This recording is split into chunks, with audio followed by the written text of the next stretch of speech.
People, and now the Celtics are on the clock. The Sixers' arch rivals. You see what Boston's been able to do. They got Kyrie, they got Gordon Hayward. They ended up losing both of them during the season, and neither of them able to play in the playoffs. But still, Brad Stevens and the Celtics had a terrific season. They won 55 games. They lost to Cleveland in 7 games in the Eastern Conference Finals behind Jason Tatum, who was the 3rd pick in the draft last year and was just terrific. Now, I'll put on my general manager's hat for just a second. And I hear all this stuff about maybe Boston's going to trade some of this core. I would like to see them not do anything except add a person in the draft, get Kyrie, get Hayward back, and see what you got. They almost made the finals without those two last year. I agree with you 100%. I say keep everybody back, bring everybody back, everybody be healthy, take another swing at it. Who knows what LeBron James is going to do? I mean, we've seen what the Cavs did. That doesn't really move the needle. So I think you're sitting pretty right now if you're the Boston Celtics. You try to bring everybody back and take a swing at it and just kind of see what happens. What do you think they want here? I'm surprised a guy like Gary Trent Jr., who I think is very strong, competitive, can knock down shots, can defend. You know, in the event you lose a guy like Marcus Smart, you know, I like to see a guy like Gary Trent go here. He could. Jacob Evans is another guy we mentioned from Cincinnati. If they're looking for defenders, you're saying DeAnthony Melton of Southern Cal, Melvin Frazier, Tulane. Kyrie Thomas. Kyrie Thomas. He's a guy who I thought would be taken by now.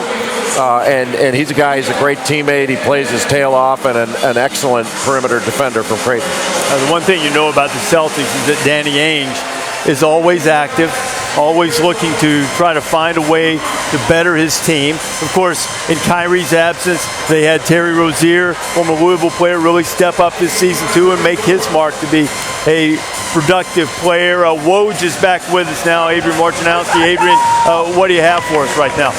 Well, Boston has been looking for a young big man to start bringing in behind Al Horford, and one player on the board who is a lottery-level talent, Texas A&M's Robert Williams, almost came out after his freshman year last year and was projected at that time to be a top 7 or 8 player. Questions about his attitude, work ethic have knocked him almost out of the first round here, but he is high on the Celtics draft board, and if they select him here, he could be a steal of this first round. All right, Woj. So Woj telling us what perhaps Boston is wanting to do as Mike Schmitz joins us now. Mike, if it is Robert Williams or whenever Robert Williams is taken, what are teams getting? Yeah, this is a total home run for the Celtics.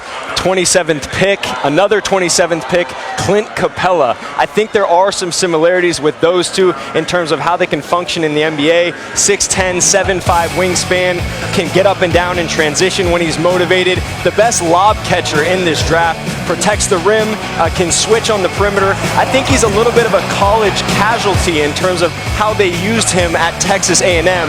He played mostly the 4 next to an interior 5, and Tyler Davis was rolled only 9 times all season. The best lob catcher in this draft, rolled to the rim only 9 times. I think he's really going to pop playing the 5 in the NBA game. Perfect fit for the Celtics. If that is indeed the path that Boston chooses to take, Texas A&M made a run to the Sweet 16. You saw some of the talent on display from the Aggies when they were able to make a bit of a surprise run. So the Celtics, it could be a savvy pick here to get who we think is maybe the best shot blocker left on the board. And a really key point by Mike Schmitz there, when he's motivated.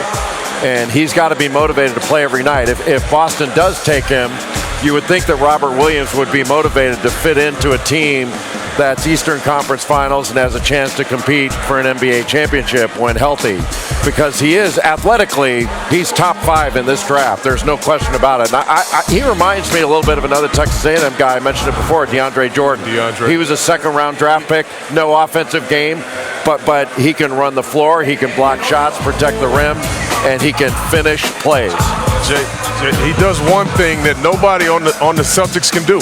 He's a lob threat, and he gets vertical really, really fast. So just imagine having Kyrie coming off a pick and roll, or Gordon Hayward or Tatum, and having that lob threat where a guy has to stay home.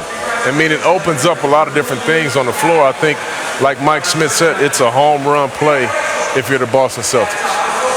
And Keita Bates-Diop of Ohio State, as you can see on this best available list, is probably the most versatile player that's left sort of in the next 5 on the best available list. Another guy's 7'3" wingspan, really good mid-range game, not a spectacular athlete. But I agree with Mike. Like, if you're looking to get a top 10 talent at 27, Robert Williams, if you're willing to help him along and be demanding of him, and he's got to be accountable to be that motivated guy, sort of the when he's motivated thing. Like, whose issue is it to be motivated? To motivate him, he's got to motivate himself and bring it every day. And like you said, come on now, we all trust Danny Ainge. And Brad Stevens, for that matter. And Coach Stevens to develop the talent that Danny brings in. I mean, every other team got to be scared right now when Danny Ainge is making a decision. Celtics on the clock right now, and the pick is in. Here's Adam Silver.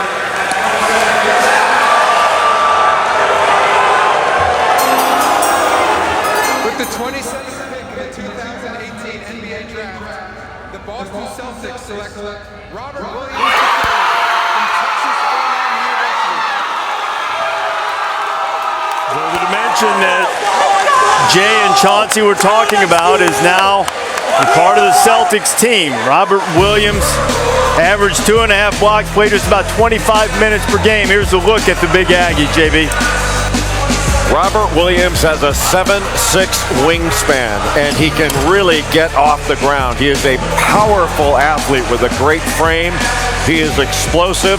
He is a big-time shot blocker. He pursues the ball, going after it, not only to block shots, but rebounding. The one thing he lacks, he's not a very good offensive player. He's 2 of 30 from three-point range in his career. He only shoots 43% from the free throw line, but he's a 2-time SEC Defensive Player of the Year. I mean, this guy is a big-time, top 5 in the draft athlete. When he brings it, he can really play. Yes, he is. It reminds me of Tyrus Thomas. I know you guys remember that name. Very athletic, very long, plays with a lot of effort and consistency every single night. He's a rim runner. And again, like I said, he brings something to the table that no other Celtic can. And I'm sure all the guards and ball handlers that play with him, play with the Celtics, are happy to have this kid.